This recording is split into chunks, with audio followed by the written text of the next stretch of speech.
आइए देखते हैं, मजा आएगा। ये नया भारत है। एक बार आके मणिपुर में विजिट। भाई और बहनों, हमारा मोह मोह हो जाता है।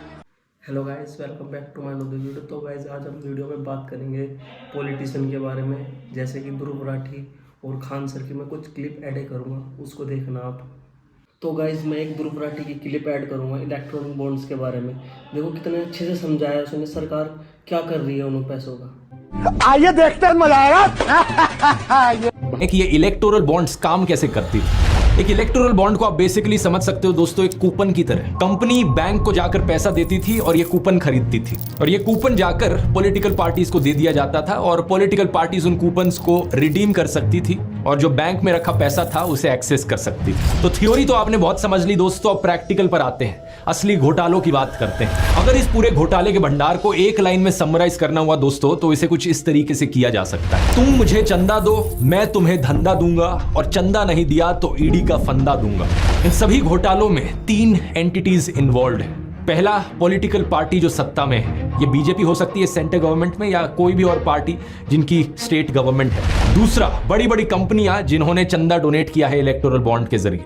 और तीसरा, आम जनता यानी पब्लिक। इन तीनों के नीचे एक बक्सा रख देते हैं। पॉलिटिकल पार्टी के नीचे जो बक्सा रखा है वो चंदे का डिब्बा है, कंपनी के नीचे जो डब्बा है वो कंपनी के पैसे का डब्बा है, और तीसरा पब्लिक के नीचे जो डब्बा है। तो गाइस जो मैंने अभी जो क्लिप लगाई थी ध्रुव राठी की, कितने अच्छे से समझा रहा है ये। तो गाइस अब मैं बात करूंगा जीडीपी के ऊपर। ये बोलते हैं जीडीपी में हमारा भारत है जो 5वें नंबर पे है। तो गाइस उसकी रियलिटी अब मैं एक क्लिप ऐड कर रहा हूँ, उसमें देखना। आइए देखते हैं, मजा आएगा। 2.5 लाख करोड़ रुपए का लोन एक व्यक्ति को, रेल उसी को, सेल उसी को, कोल उसी को, स्टील उसी को, पानी उसी को, बिजली उसी को, कोयला उसी को, पूरा देश एक आदमी को। आज भारत पर कैपिटा इनकम के मामले में 142वें स्थान पे है, और कहते हैं 5वीं बड़ी अर्थव्यवस्था, पांचवी बड़ी अर्थव्यवस्था। अरे भैया, आप पहली बड़ी अर्थव्यवस्था बन जाइए, लेकिन उस अर्थव्यवस्था में हिस्सा किसका है? क्या आम आदमी के पर कैपिटा इनकम में आपने कोई सुधार किया? क्या उसकी आमदनी बढ़ी? इतने शक्तिशाली आर्थिक रूप से आपने भारत को बना दिया है, तो 82 करोड़ लोग इस देश में 5 किलो राशन पर जीने के लिए मजबूर क्यों है? तो गाइस जीडीपी का मतलब होता है जो हमारी अर्थव्यवस्था होती है।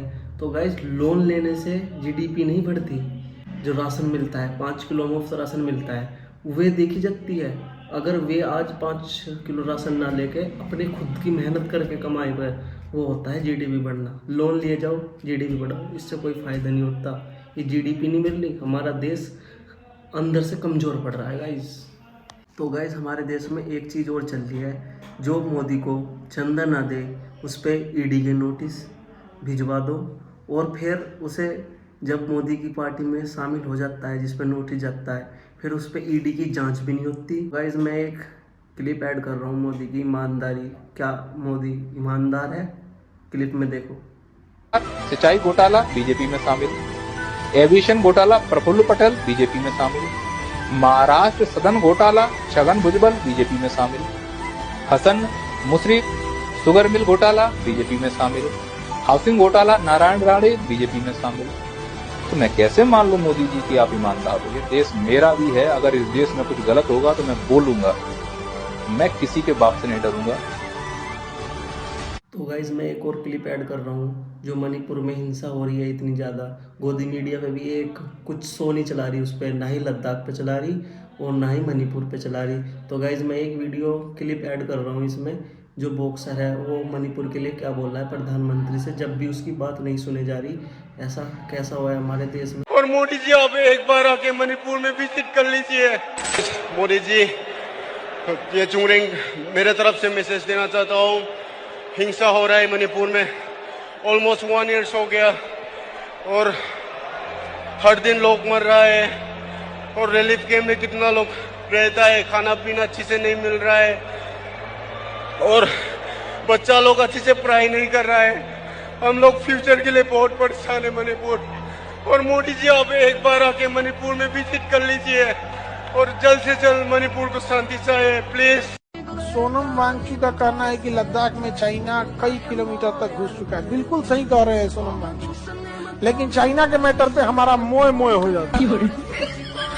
जैसे किसी से पूछिएगा मीडिया से, चाइना को जवाब देंगे मोह मोह।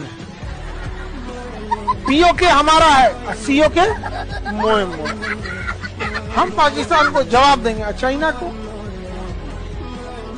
तो गाइज मैंने जो क्लिप लगाई थी खान सर की, सही में खान सर ने मोए मोए कर दिया इस वीडियो में। तो गाइज एक वीडियो में आपको क्लिप में दिखाऊंगा, उनको यही नहीं पता हमारे देश का फर्स्ट पीएम कौन था। नहीं, पहले मुझे ये बात आज क्लियर करने दीजिए।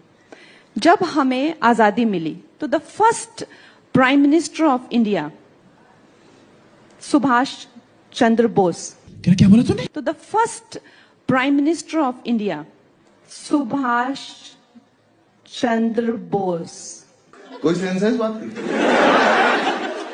वो कहाँ गए? वो तो प्राइम मिनिस्टर नहीं थे। तो गाइज मैं एक बात ही कहना चाहूँगा आपसे, आपकी मर्जी है कहीं पे भी वोट दो, पर लेकिन हमें अपने देश में कोई एजुकेशन वाला चाहिए, ठीक है ना। इस बात पे थोड़ा ध्यान रखना। अच्छी वीडियो लगे तो लाइक करो, शेयर करो, कमेंट करो। थैंक यू, मिलते हैं अगले वीडियो में। ये मोदी है, ये नया भारत है, ये नया भारत घर में घुसकर मारता है। सोनम वांगचुक का कहना है कि लद्दाख में चाइना कई किलोमीटर तक घुस चुका है। बिल्कुल सही कह रहे हैं सोनम वांगचुक, लेकिन चाइना के मैटर पे हमारा मोए मोए हो जाता है। जैसे किसी से पूछिएगा मीडिया से, चाइना को जवाब देंगे मोए मोए।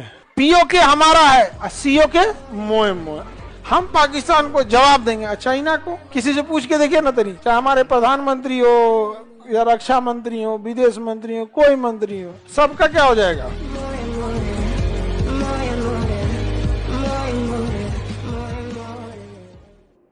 आइए देखते हैं, मजा आएगा। भाई और बहनों, मैं अभी हेलीकॉप्टर से यहाँ जो बाय रोड आ रहा था, पूरे रास्ते भर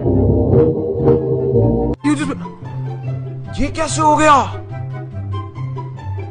है?